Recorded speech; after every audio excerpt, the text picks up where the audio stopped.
Hello and welcome to the Raw podcast brought to you by the Sunderland Echo. And today we're going to be looking ahead to Sunderland's championship fixture against Millwall at the Den. So to preview the match, joining myself, Joe Nicholson, we are joined by Alex Jones from Southwark News. Alex, how's things?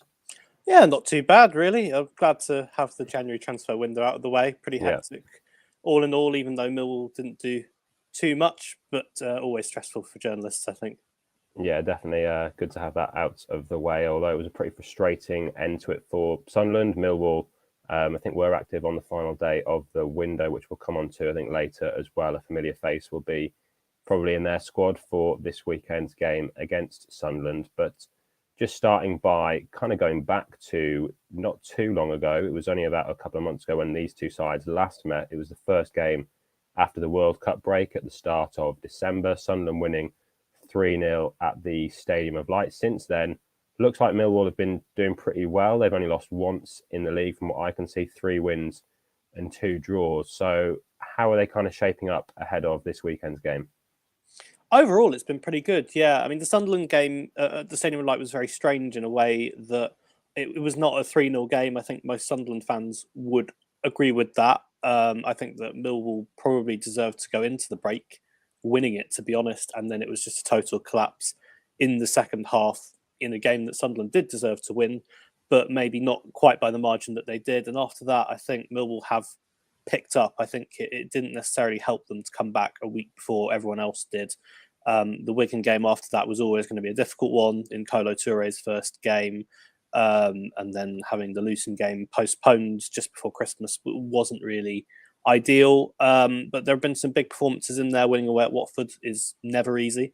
And to do it in such style as Millwall did, and to do it in the same kind of way that they did in the reverse fixture, they beat them over 5-0 over the 2 games.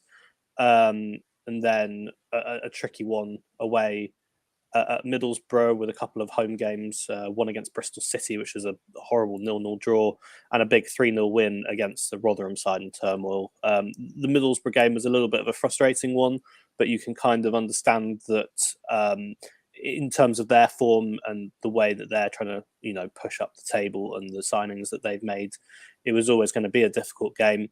But bouncing back from that with a really important win at Cardiff a couple of weeks ago was so crucial more than anything. So it's been a bit of everything, really. There's been some hit and miss performances in there, but overall, at the end of the day, Millwall are right in and around where they need to be at the moment. They've done that throughout the season, even though the performances haven't necessarily been as consistent as fans would have liked. That they're still there. They're still in a position where if they win their game in hand, they'll go up to thirds, as far as I'm aware. They're only 1 point off the top 6 at the moment, and you really can't complain too much about that, to be honest. Yeah, just looking at the table, both of these sides right on the cusp of the playoffs. Sunderland just 2 points off the playoff places. Millwall just 1 point off. And as you say, they have got that game in hand, which could kind of propel them into the top 6. And one advantage Millwall seem to have going into this game is the home advantage. I was just looking at the championship home table before we came on. Millwall currently 3rd, 8 wins at home this season in the league, 3 draws and 2 defeats. And Sunderland boss Tony Mowbray was speaking about it today. He described it as almost like an extra man playing away at Millwall. So can you just describe how big of an impact it is playing at the Den and how much of an advantage it seems to give them? Yeah, I think the Den is probably the hardest stadium to come in the Championship, in a sense that, okay, you look at teams that do have better home records, but these are the top 2 we're looking at. And it was the same last year. I think Millwall had the first or second best home record in the division. I think you look at the teams above them and it's Fulham and you think, okay, this is a team that have that kind of immense quality. Millwall don't have the money to bring in players like that. They rely on things like that really strong home record. That was so important. And they've maintained it over such a long period of time. It's been so important this season because at the end of the day, wins on the road have been few and far between. I think it's 4 in total for the season, which, I mean, when you look at Sunderland, who I think have conversely quite a strong away record compared to their home record, it's not wonderful, especially for a side pushing towards the top six, but the Den is a horrible, hostile place to come. It's going to be especially difficult for Sunderland because it looks like for the first time in quite a long time, Millwall are going to be pushing for a sellout this weekend, which, I mean, the current highest attendance that we've had at the Den is just shy of 16,000, with Sunderland bringing a full allocation fairly easily, as they do with pretty much any game in the Championship and at any point so far this season in the last few years. It's going to look like we're going to be pushing towards a sellout. It's going to be really hostile. It always is. And there's just this kind of comfort when they're playing at home. They know how to kind of get control of games, which they don't necessarily have in these away fixtures. And we've seen that a few times where, yes, they can flip that switch. And you look at games like the win at Watford, the win at Preston, where they have that. But there's something different at home. They can't always show it. There are teams who can come here. The teams that get results at the Den are the ones who usually sit back, grind out results. You like Bristol City did at the start of last month. Other teams have done that. Hull went down to 10 men in November. They sat back the entire game. They got a point. Those are the ones that frustrate Millwall and get the points. It's very difficult to come at Millwall at the Den with a quality attacking performance and not leave yourself open at the back, exposed, and really getting punished at the Den. We are recording this on Facebook Live and had a question in from SAFC Exiled Mackham. He says, do you think Millwall and Sunderland are overperforming this season? But looking at Millwall's kind of last few seasons in the Championship, maybe they're not kind of tipped as a team to get into that top six, but their last few finishes in the Championship, 8th, 11th, 9th, this season again going for a playoff place. So would you say that is kind of the ambition now to try and get in the playoffs at Millwall? Absolutely. I mean, this is the season to do it. This is the season where Millwall have broken their transfer record. They brought in big names. They brought in a former Sunderland man and George Honeyman. They brought in a lot of kind of fairly established Championship players. Even in the January transfer window, it didn't necessarily go to plan. I mean, Sunderland and Millwall had a very similar window in the sense that they were both looking for strikers. And I guess Sunderland got one, but they really needed another. Millwall didn't get any at all. But they have a lot of established Championship players at Millwall. There's a core group of players who know what they're doing, who've done this before, which is really important to have. This is the season where they are pushing for it. They've come close before. Ever since coming up, apart from one season where they had to fight off relegation, ever since that, it's been, top half finishes. It's been, slender single point gaps to the top six. Last season, I think, was 6 points off the top six. And it just shows that there's this constant stream of progression. That's really impressive, given the fact that there aren't these vast resources at the club. This isn't the club. The record transfer fee at the moment, I think, is under £2 million. For some clubs, that is absolute pocket change. They were going to break it in January to bring in Kevin Nisbet. That was going to be 2.2 million, 2.3 million. That was going to be the record signing. This is a club that has to operate with small margins, yet are always fighting the big boys at the top. So there is there are two ways of looking at it. Yes, this is an overperformance in that sense. In comparing a Millwall in terms of kind of general club size compared to Sunderland, for example, who've had many years in the top flight, and in terms of their resources, but also this is still a club that have done this consistently over numerous years, and it feels like the next step now to kind of get into that top six and see how they can chance their luck in the playoffs. Well, you mentioned the transfer window and deadline day that Millwall were trying to bring in another striker. They brought in another forward in the shape of Duncan Watmore, a player that Sunderland fans will know well after his time on Wearside. So are we expecting him to be in the squad or maybe even start at the Den on Saturday? Gary Rout loves his surprises. There's always a bit of Rout roulette before the team news comes out. You never really know, although he does say that he's a manager that likes to keep his teams the same when he has the chance, especially considering that Millwall won their last game. He's definitely going to be involved. He'll be in the squad. I would be astonished, especially given the sellout crowd and things like that.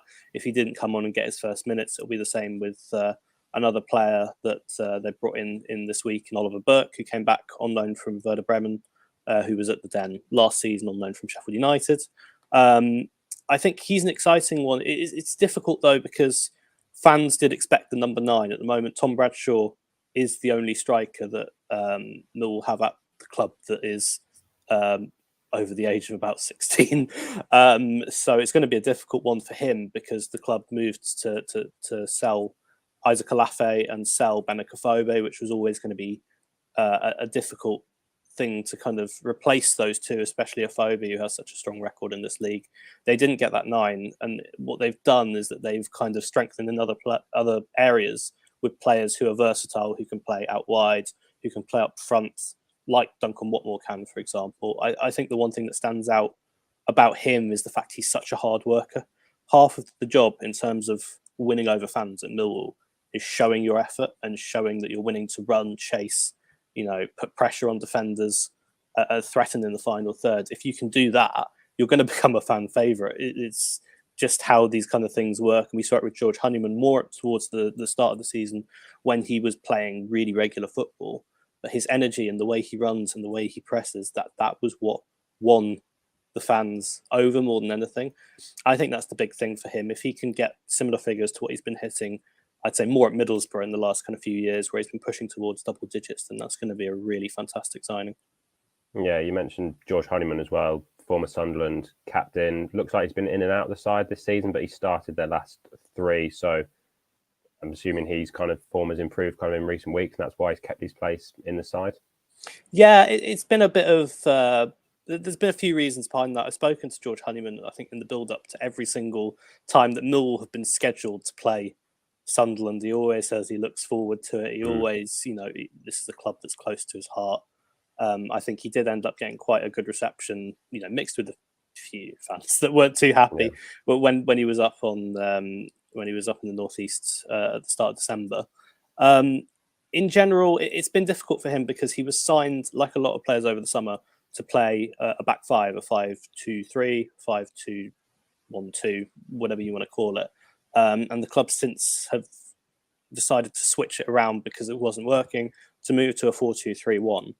And he's one of a few players that have kind of not been able to find their place consistently in the team, which is really difficult for him, to be honest.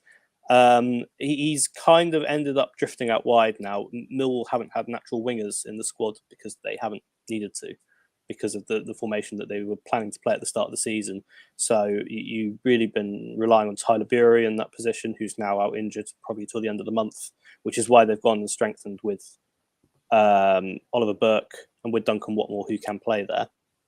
But for now, George Honeyman's been out on that right side more than anything. It's difficult because he's not a natural right winger. He's having to learn as he goes along. He has improved for sure. His goals and contribution output is not necessarily, I think, what people would want, especially from a winger.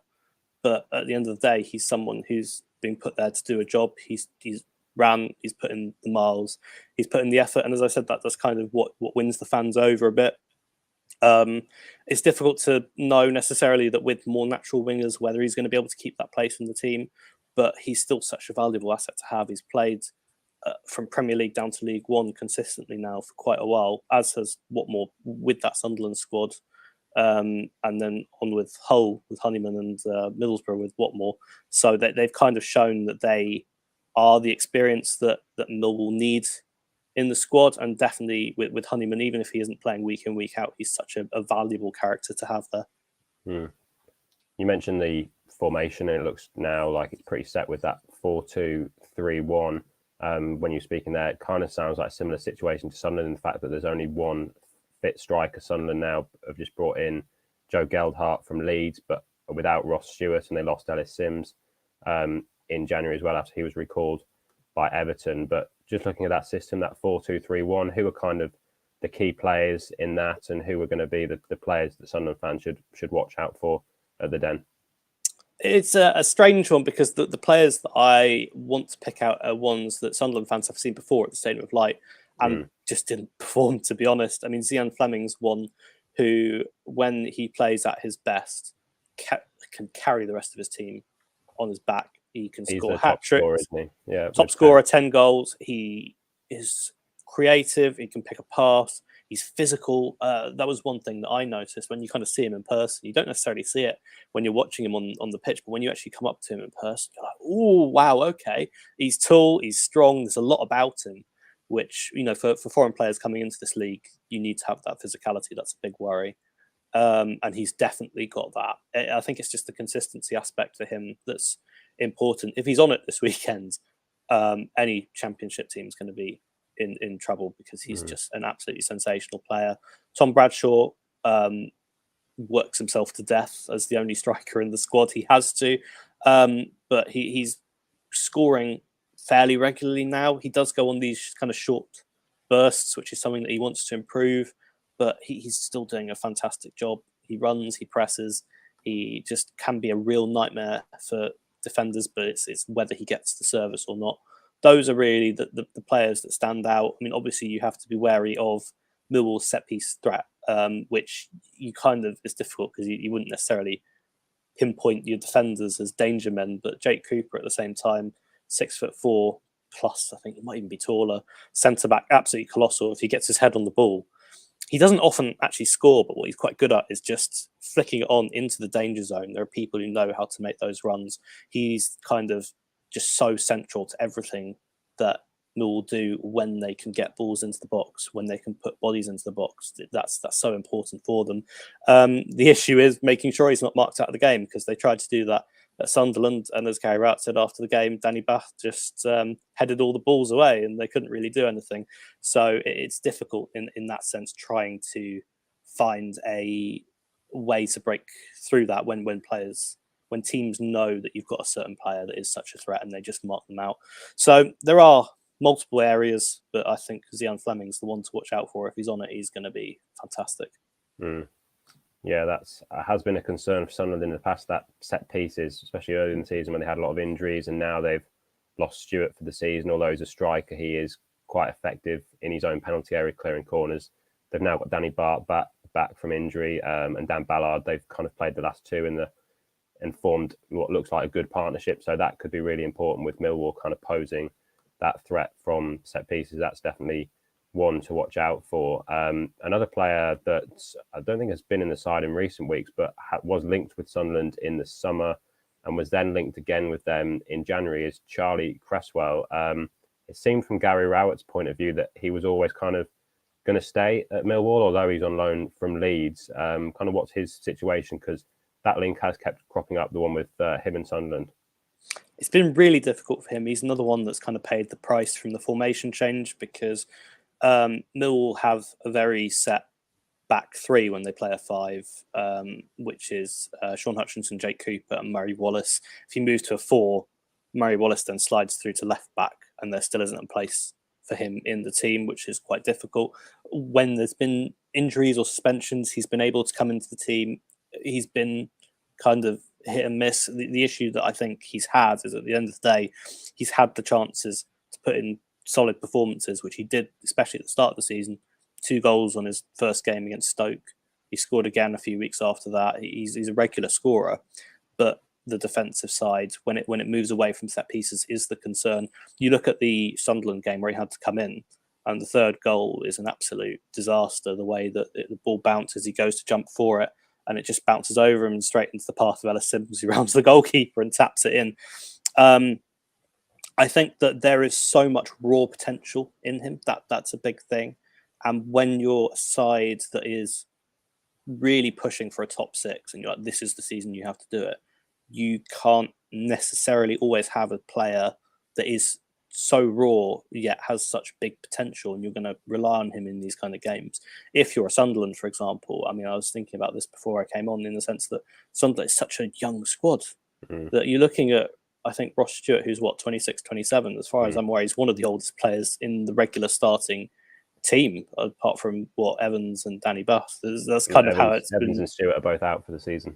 Yeah, and overall, you look at as well. I mean, I was looking at what Sunderland were doing in the transfer market as well. It's young players. It's really raw young players, which can either really go one way or the other. I think it's quite tricky in a sense that, if you have a young squad, you can have this athletic advantage to an extent. But at the same time, when you need to kind of grind out those wins, when you need to be strong mentally, I kind of feel like you need the experience to get you through there. And Charlie Cresswell's in that kind of position. He's made Premier League appearances, and he's held in high regard, but actually getting into the team over the 3 three of the most experienced centre backs in this league, is really difficult. So he got linked with, I think, probably seen him linked with Coventry, Sunderland, Middlesbrough were rumoured to be interested in buying him, and Coventry, Middlesbrough, Sunderland, Stoke were the teams that I saw come up as the teams that were interested in him. I think that Leeds had kind of said to Millwall, look, there's interest in him, but at the end of the day, the recall clause expired to bring him back, and Millwall were never going to let him go and lose a body in what is already quite a thin squad. So it was never really going to be a runner, but it was always a difficult situation for him because he wants to play, and I get that, and he wants to be involved in a championship squad. He is good enough to do that, but it's just very difficult in a Millwall squad where they need to have players that can be consistently relied upon, and it's not necessarily about developing players, especially ones that aren't going to be here next season. Well, yeah, you've spoken about what a tough test it will be for Sunderland this weekend, going to the Den, a really tough place to go for championship sides. So we usually just finish by asking our guests just how they think the game is going to go, and just for a quick score prediction. It's going to be a different game from the one at the Stadium of Light, I think. I think that the home crowd will do a lot. The fact that it's going to be a near sellout, it's going to be hostile, it's going to be difficult, but also at the same time, Sunderland have played in these environments before, so they kind of know how to handle it. And also, I know that Sunderland's away record is quite strong, so it's quite a difficult one, and it points towards it being very, very tight. And I'm going to edge towards a late Millwall winner, 2-1, get a little bit of revenge for what happened at the Stadium of Light a couple of months ago. Yeah, I think it's going to be a tight game. I'm just looking at Millwall's defensive record as well. I think it's the third best defensive record in the league, so not conceding many goals.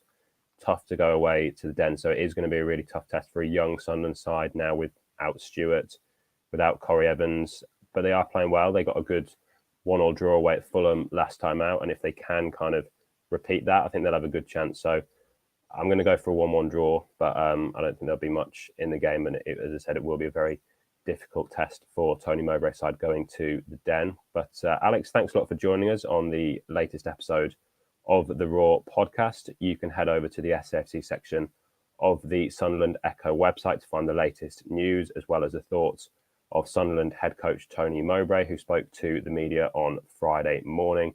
And we'll have more build-up to Saturday's game at the Den, as well as our live blog will be up and running on Saturday, and we'll have in-game analysis and post-match reaction over on the website. So thanks again for listening to the Raw podcast.